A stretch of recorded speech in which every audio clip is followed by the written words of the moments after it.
If you like the content and willing to support my effort, then please subscribe to my channel, give it a like and share it with everyone. Thank you.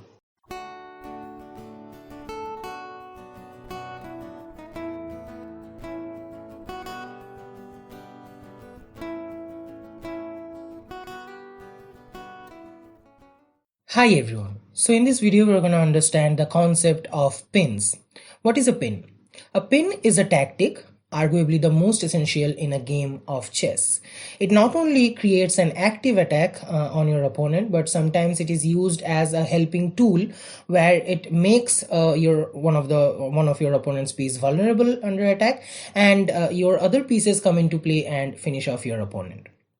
The definition of a pin is when you attack a piece that your opponent cannot move without losing a different piece of greater value, you are pinning the first piece. Let us understand this definition using an example. So let us consider the position that is given on your screen right now. Here we can see that this bishop on b5 is attacking the knight on c6, but this knight is bound to be on c6 right now and it cannot move. Why? Because if it moves, then the black king will come under attack, right? And a king is more valuable than a knight. So this situation, we will describe it as this knight is pinned by the bishop against a king. And at this position, this knight cannot move. So we will say this knight is pinned. Okay, so if here white plays d5, attacking this knight, it is not possible for black to move this knight because that will be illegal, right? This king will come under attack, and after bishop d7 we can just take this knight by d into c6. There are two types of pins possible in a game of chess. Let us understand with another example. So here is a situation on your board, and suppose here white plays bishop into e6. If you look at the position, you will see that there are two types of pins on the board. First, this pawn cannot capture this bishop on e6 because this pawn is pinned by the rook against the queen. A queen is more valuable than a pawn, so this pawn is pinned, and also this rook is now pinned by the bishop against the king. So there are two pins, first this pawn and second this rook. Now, here in this position, this rook, it is not possible for black to move this rook because then this king will come under attack, and that is illegal in terms of chess. So this pin is known as an absolute pin where the pinned piece cannot move legally. And this pin is known as a relative pin where the piece which is pinned can move legally. But yeah, of course, at this position, if black captures the bishop, then black will lose the queen. But the point being, at this position, black can choose to move this pinned piece, but he cannot move this rook even if it is needed.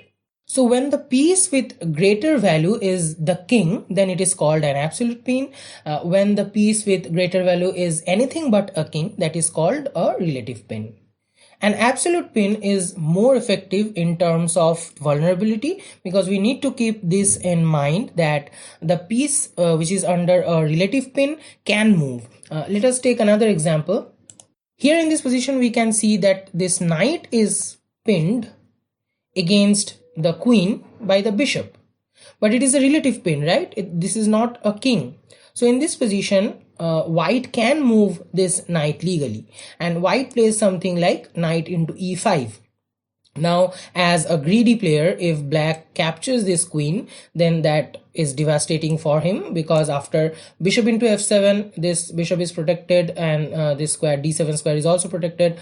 The only move is king e7, and after knight d5 it is a checkmate, and this is popularly known as the legal's mate or legal trap. And the thing that we need to learn is that piece which is under a relative pin, it is not mandatory for that piece to be paralyzed.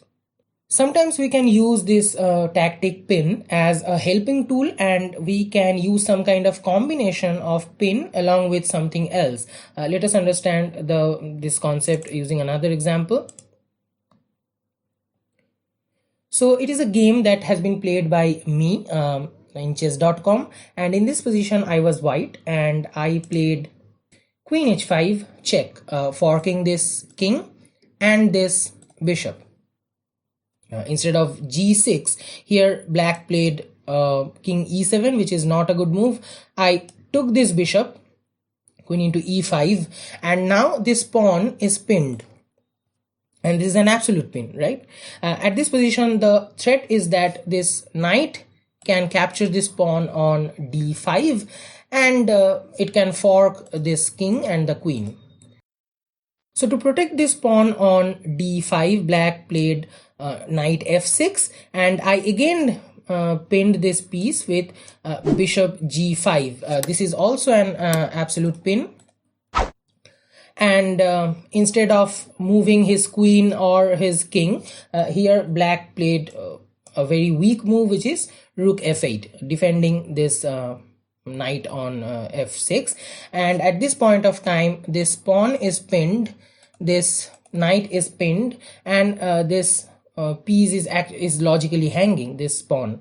So I immediately played knight into d5 check, attacking the king and the queen, and it is completely, black is going to lose the queen, and here black resigned. So let us try to apply the gathered knowledge to solve some of the puzzles. Let us start by looking at the position on your screen. Here it is white to move, the material is equal, and here white plays something to create an absolute pin, and he kind of creates a position where he can combine two of the tactics at the same time. So you can just pause the video right now and try to find the required move for white. Well, white plays queen into f8 check.